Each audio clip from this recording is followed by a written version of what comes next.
Assalamualaikum warahmatullahi wabarakatuh. Selamat pagi, siang, sore, malam untuk kita semua dan yang menonton video ini. Video ini diambil pada tanggal 19 April tahun 2026 di siang hari. Dan pokok bahasan saya hari ini, kita akan mencoba untuk menguraikan isi apa saja yang saya pahami tentang ilmu hukum negara. Dan kita akan mulai dari ruang lingkupnya dahulu ya. Hukum tata negara atau yang biasanya disebut dengan HTN ini adalah cabang ilmu hukum yang mempelajari seperti struktur negara, organisasi negara, struktur kelembagaan negara, serta hubungan antara lembaga negara dengan warga negaranya itu sendiri.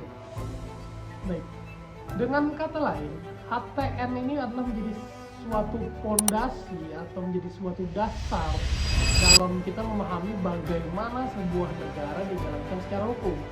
Jadi ini adalah peraturannya, nanti kita akan bahas hari ini. Ini berkaitan erat ya, saudara-saudara sekalian. Ruang lingkup kajian.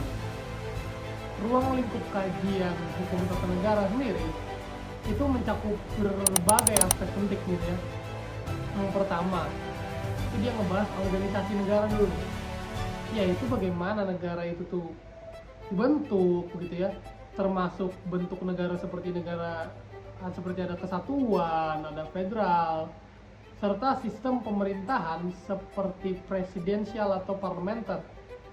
Yang kedua adalah lembaga-lembaga negara, meliputi pembahasan mengenai lembaga tres politika di sini ya.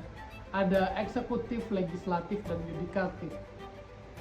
Termasuk ini kita membahas tentang fungsinya, tugasnya, kewenangan masing-masing lembaga tersebut, yang mana kita tahu di situ ada check and balance di situ ya, agar saling mengawasi dari satu lembaga ke lembaga yang lain. Yang ketiga itu adalah konstitusi. Ini adalah hukum dasar, hukum tertinggi yang menjadi landasan penyelenggaraan suatu negara. Di Indonesia sendiri, konstitusinya adalah Undang-Undang Dasar 1945. Selain itu, HTN ini juga mengkaji hubungan antara negara dan warga negaranya itu, khususnya terkait hak dan kewajiban warga negara yang dijamin oleh konstitusi. Dan yang terakhir, HTN juga mencakup pembagian kekuasaan dalam negara. Baik secara horizontal itu seperti ini ya teman-teman ya. Horizontal itu berarti antara lembaga negara maupun vertikal. Begini ya. Antara pemerintah pusat dan daerah, jadi dari atas ke bawah. Bukan yang setara seperti ini, bukan. Nah, sekarang kita ke pengertian HTN dan hubungannya dengan HAN yang sudah saya mention di awal tadi. Dua hal ini sangat berkaitan erat.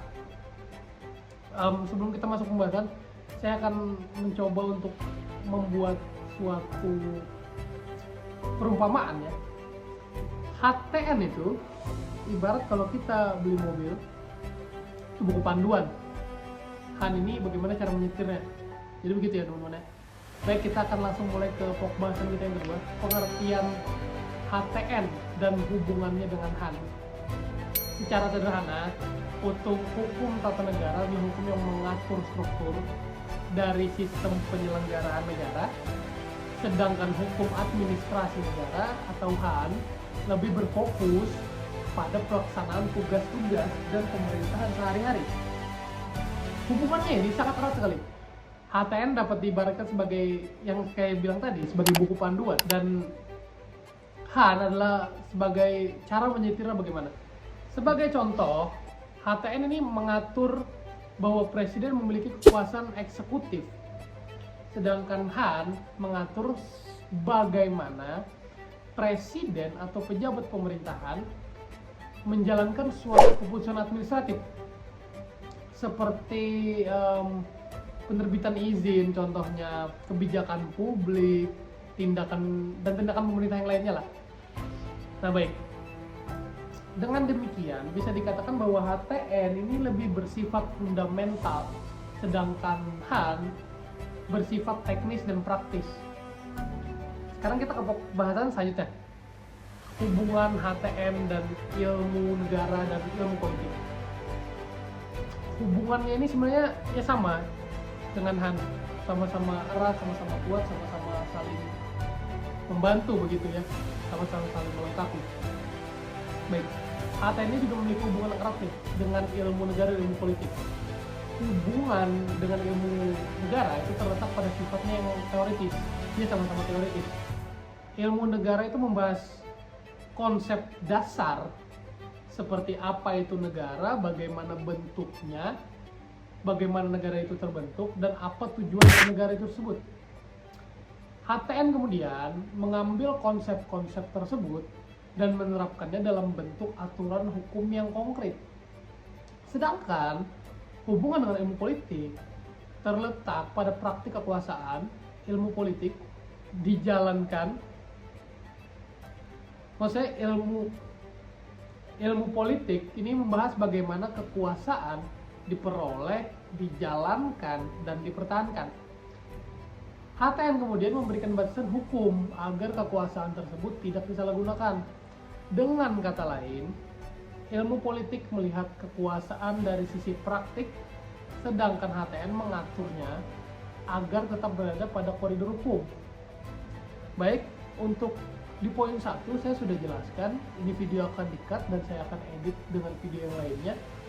Baik, sebagai penutup, dapat disimpulkan bahwasanya ruang lingkup hukum tata negara itu sangat luas sekali teman-teman, meliputi struktur, lembaga negara, konstitusi, hingga hubungan antara negara dan warga negara. Selain itu juga, HTN ini juga tidak bisa dia sebenarnya berdiri sendiri, melainkan berkaitan erat dengan hukum administrasi negara, ilmu negara, dan ilmu politik. Seperti yang saya mention sebelumnya,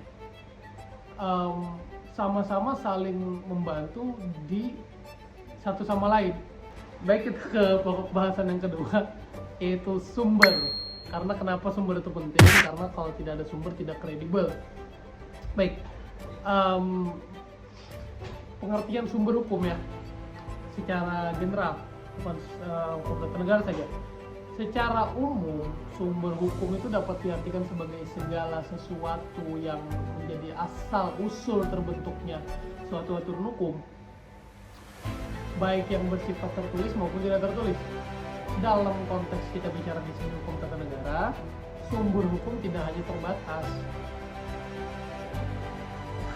terbatas pada undang-undang saja, tetapi juga mencakup kebiasaan ketatanegaraan, putusan hakim, serta doktrin atau pendapat para ahli hukum.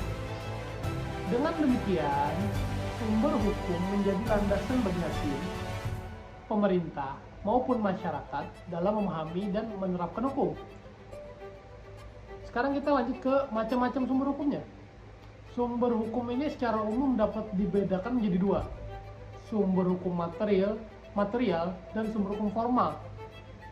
Yaitu yang pertama adalah sumber hukum material, yaitu faktor-faktor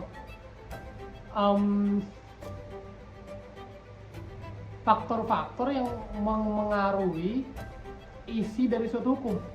Contohnya itu seperti nilai-nilai yang hidup dalam masyarakat, kondisi sosial, kondisi budaya, ekonomi, dan politik.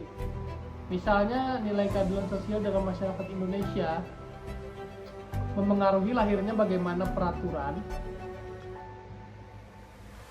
yang berpihak pada kesejahteraan rakyat itu sendiri. Yang kedua, itu adalah sumber hukum formal, yaitu bentuk nyata dari hukum yang dapat kita lihat dan berlaku secara resmi. Sumber hukum formal inilah yang biasanya dapat menjadi sebuah acuan utama dalam praktik hukum. Beberapa contoh ya sumber hukum formal antara lain itu seperti undang-undang, kebiasaan atau konvensi ketatanegaraan, jurisprudensi yaitu putusan hakim terdahulu yang dijadikan acuan begitu ya. Lalu ada traktat atau perjanjian internasional, dan yang terakhir adalah doktrin, yaitu pendapat para ahli hukum dalam praktik hukum tata negara. Semua sumber ini saling melengkapi satu sama lain. Secara lebih spesifik, sumber hukum tata negara ini meliputi beberapa hal utama. Yang paling utama itu adalah yang jelas ya, Undang-Undang Dasar tahun 45 sebagai dasar tertulis yang menjadi landasan seluruh sistem ketatanegaraan Indonesia. Kemudian terdapat peraturan perundang-undangan lainnya seperti undang-undang, seperti peraturan pemerintah hingga peraturan daerah, dari yang besar sampai ke skalanya yang paling kecil. Selain itu ada juga namanya konvensi ketatanegaraan, yaitu kebiasaan yang dilakukan dalam praktik penyelenggaraan negara meskipun tidak tertulis sebenarnya secara resmi. Contohnya seperti pidato kenegaraan presiden setiap tanggal 16 Agustus. Selanjutnya adalah jurisprudensi. Ini adalah putusan pengadilan, terutama Mahkamah Konstitusi, yang memiliki peran penting dalam menafsirkan konstitusi itu sendiri. Dan yang terakhir adalah doktrin, yaitu pandangan para ahli hukum yang sering dijadikan referensi dalam memahami hukum tata negara. Kita ke hierarki peraturan perundang-undangan di Indonesia. Dalam sistem hukum di Indonesia terdapat tingkatan atau yang biasa kita sebut dengan hierarki peraturan perundang-undangan yang harus dipatuhi ya.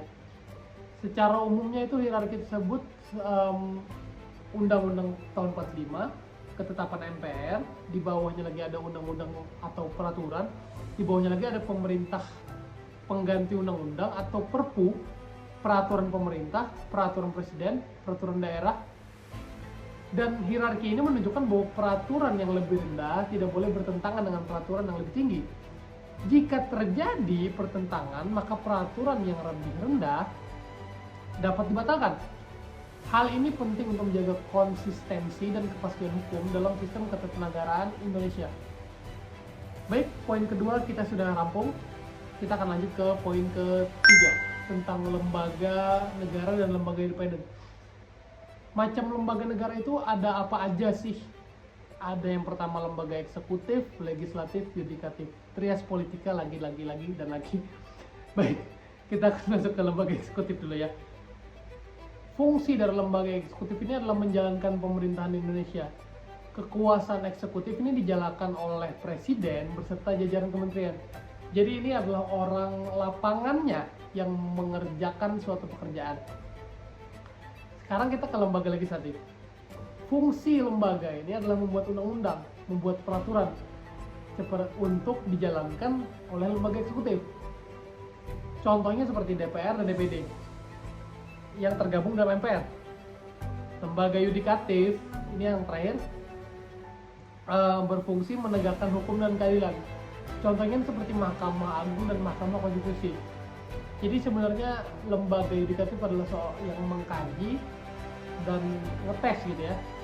Nah sekarang kita ke selain lembaga utama yang sudah disebutkan tadi, ada 3. Ada juga lembaga-lembaga independen, lembaga yang dibentuk untuk menjalankan fungsi tertentu secara mandiri dan bebas dari intervensi kekuasaan lain. Contoh lembaga independen yang ada di Indonesia lah ya. Kita nih bahas tentang KPK, KPU, dan KY, Komisi Pemberantasan Korupsi, Komisi Pemilihan Umum, dan Komisi Yudisial. Lembaga-lembaga ini dibentuk karena ada kebutuhan dan pengawasan dan fungsi khusus yang tidak sepenuhnya ditangani oleh lembaga negara utama. Tugas lembaga negara dan lembaga independen ini, setiap lembaga negara memiliki tugas yang berbeda sesuai dengan fungsinya. Lembaga eksekutif bertugas menjalankan pemerintahan dan melaksanakan undang-undang. Lembaga legislatif bertugas membentuk undang-undang, menyusun anggaran, serta melakukan pengawasan terhadap pemerintahan. Lembaga yudikatif bertugas mengadili perkara dan menegakkan hukum secara adil. Sedangkan lembaga-lembaga independen yang memiliki tugas yang lebih spesifik, misalnya seperti KPK, dia hanya bertugas memberantas tindak korupsi saja. KPU bertugas menyelenggarakan pemilu, dan yang lain-lain. Dengan adanya pembagian tugas ini, diharapkan tidak terjadi penumpukan kekuasaan pada satu lembaga saja. Jadi, suatu lembaga tidak punya penumpukan kekuasaan dan semuanya bekerja, gitu ya. Lalu, kita akan bahas tentang kewenangan lembaga negara dan lembaga independen. Selain tugas, Selain tugas, setiap lembaga juga memiliki kewenangan yang diatur oleh konstitusi dan peraturan perundang-undangan. Contohnya seperti presiden, sebagai lembaga eksekutif memiliki kewenangan seperti mengangkat menteri, menetapkan kebijakan, serta menjalankan pemerintahan. DPR memiliki kewenangan dalam membentuk undang-undang, pengawasan, dan penganggaran. Mahkamah Agung di satu sisi memiliki kewenangan mengadili pada tingkat kasasi, sedangkan Mahkamah Konstitusi memiliki kewenangan menguji undang-undang terhadap UUD 1945 serta menyelesaikan sengketa kewenangan lembaga negara. Lembaga independen juga memiliki kewenangan khusus. Contoh yang seperti saya sebutkan tadi, KPK dapat melakukan penyelidikan dan penyidikan kasus korupsi secara mandiri. Kewenangan ini penting.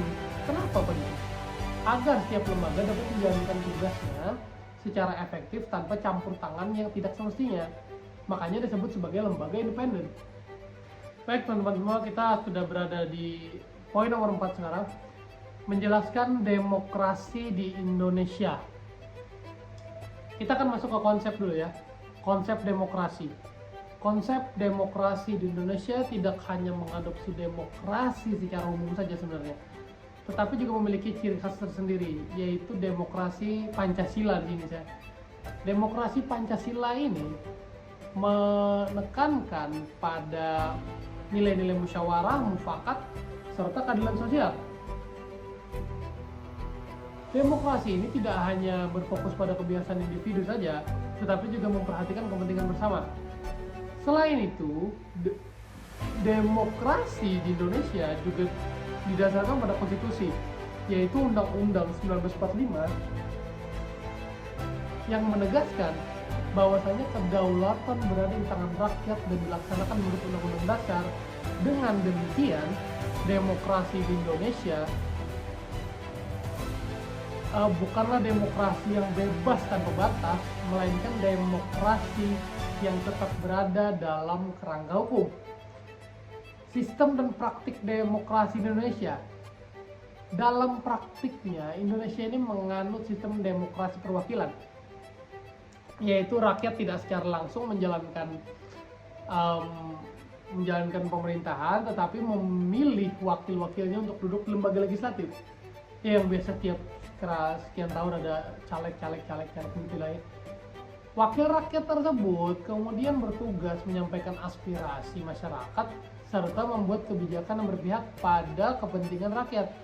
Selain itu, praktik demokrasi di Indonesia juga dapat dilihat dari adanya kebebasan berpendapat.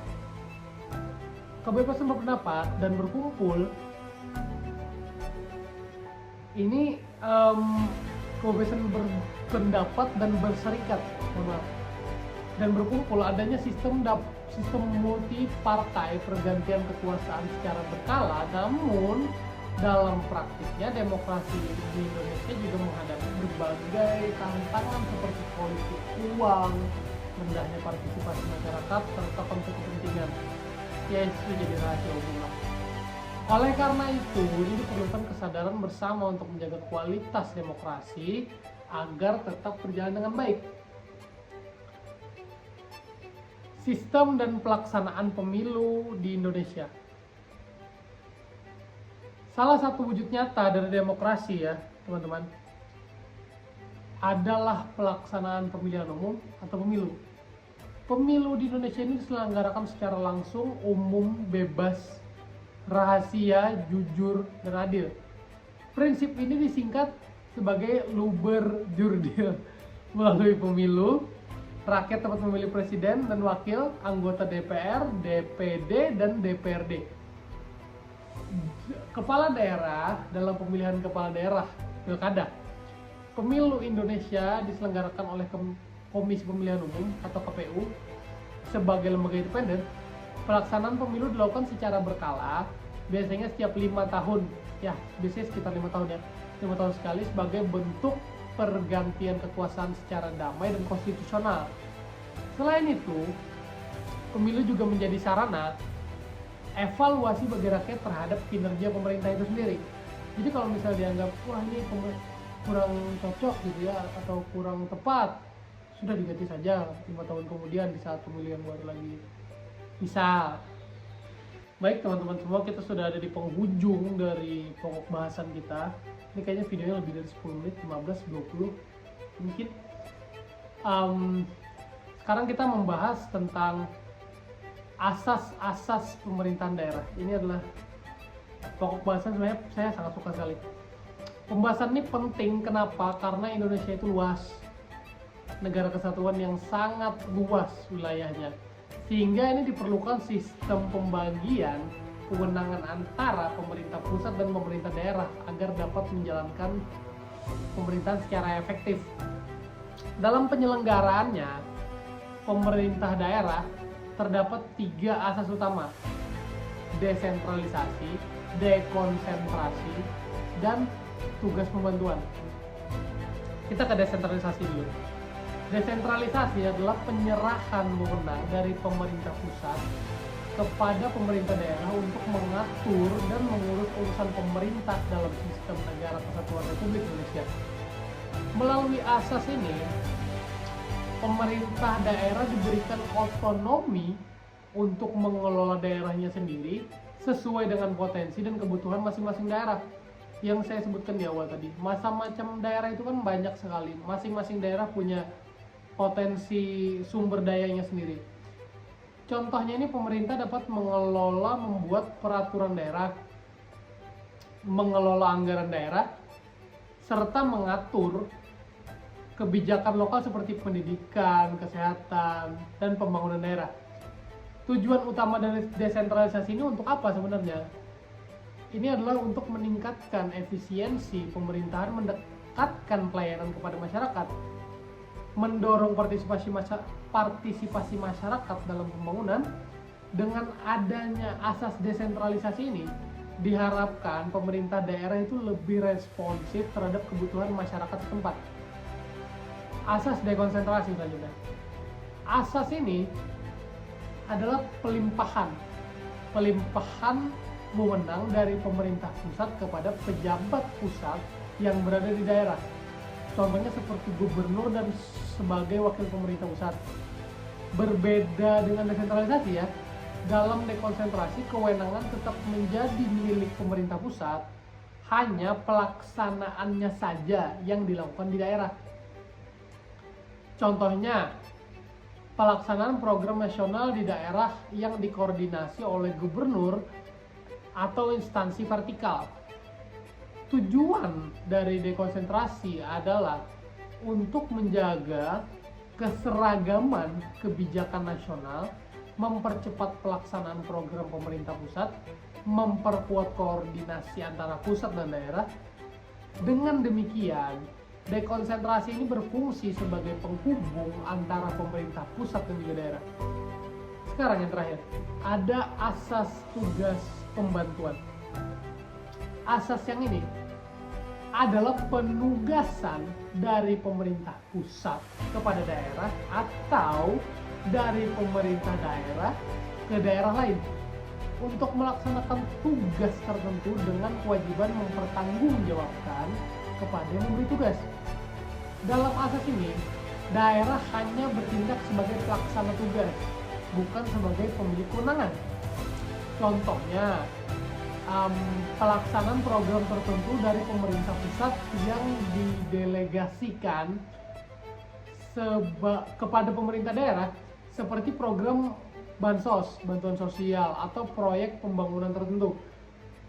Tujuan dari pembantuan ini adalah membantu pelaksanaan tugas pemerintah pusat, meningkatkan efektivitas program pemerintah, mempercepat pembangunan